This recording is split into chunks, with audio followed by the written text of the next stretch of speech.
जाति से जनगणना भी आ रही है, इसको आप किस नजरिए से देखिए, क्या होगा?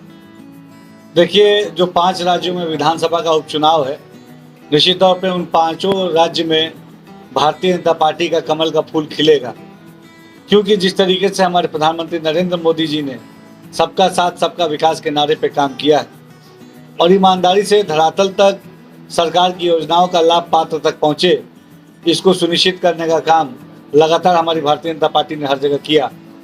आज हमारे भाजपा के प्रति, हमारे प्रधानमंत्री मोदी जी के प्रति एक विश्वास है और इसी विश्वास के बल पे मुझे ये पूरा यकीन है कि पांचों राज्यों में ऐतिहासिक मतों के साथ भारतीय जनता पार्टी की सरकार बनेगी। तो इसी को जो वोट बैंक है, जिसको लेकर के जनगणना में तमाम राहुल गांधी भी अब कह रहे हैं वो जनगणना करेंगे, इसको किस नजरिए से आप देखते हैं? देखिए, कांग्रेस पार्टी हो या चाहे कोई विपक्षी दल हो, इसने हमेशा समाज को गुमराह रख के और सत्ता के सुख हासिल करने के लक्ष्य से काम किया है।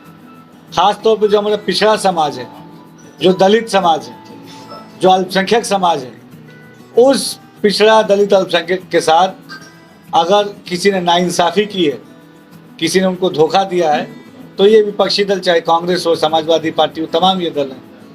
क्योंकि जब इनकी सरकारें थी, जब केंद्र में कांग्रेस की सरकार थी, तो पूरे देश ने देखा कि किस तरीके से उन्होंने पिछड़ों के अधिकारों का हनन किया, पिछड़ों को सरकारी योजनाओं से दूर रखने का काम किया, अल्पसंख्यक समाज का वोट लेके उन्हें गुमराह करने का काम किया।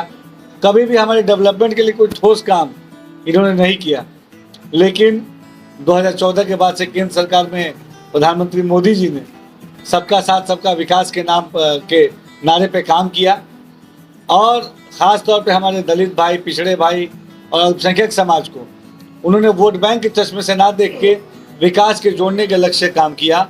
और आज बीते 9 साल में सरकार के प्रयास का ही नतीजा है कि समाज का सभी वर्ग आज उन्नति की तरफ आगे बढ़ रहा है, हमारे भारत को सशक्त बनाने में अपनी भूमिका निभा रहा है।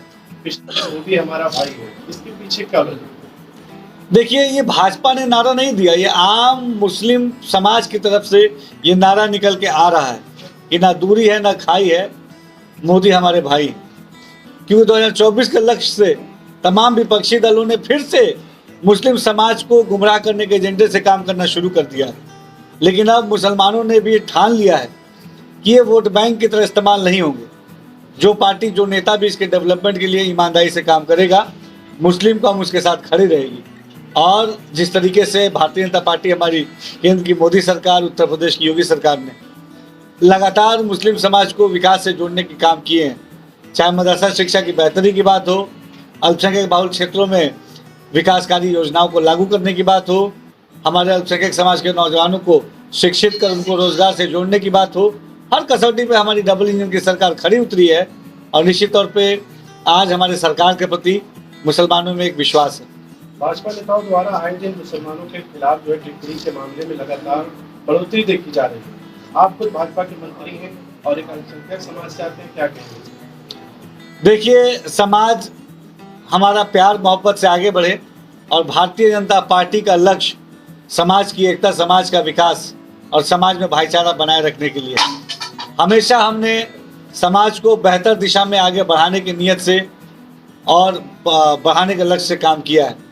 निश्चित तौर पे हमारे तमाम सकारात्मक प्रयास से हमारे प्रधानमंत्री जी के नेतृत्व में, उत्तर प्रदेश में हमारे मुख्यमंत्री योगी आदित्यनाथ जी के नेतृत्व में हमेशा समाज में एक संतुलित माहौल बनाने का जो हमने काम किया, वो लगातार वो प्रयास हमारा सफल है।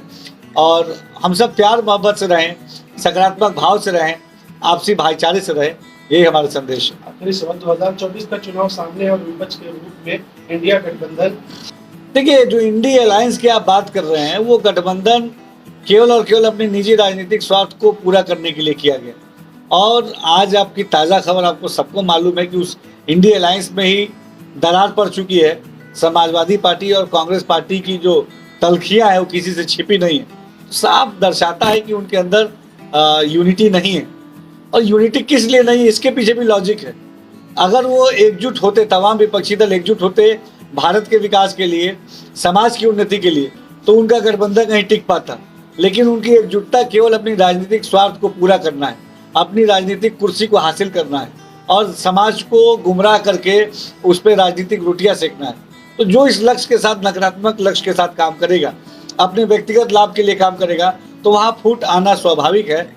लेकिन प्रधानमंत्री मोदी जी के नेतृत्व में भारतीय जनता पार्टी ईमानदारी से हमारे समाज के विकास, उन्नति और तरक्की के लिए काम कर रही है। और 2024 का चुनाव हम पूरे यकीन के साथ कह सकते हैं, फिर से तीसरी बार हमारे देश में मोदी सरकार बनेगी। बात किसने देखिए, ये अंतर्राष्ट्रीय मसले पे हमारे देश के प्रधानमंत्री जी ने, विदेश मंत्री जी ने अपने राय को रखा है, और जो भी उनकी राय है वो देश की राय है। धन्यवाद।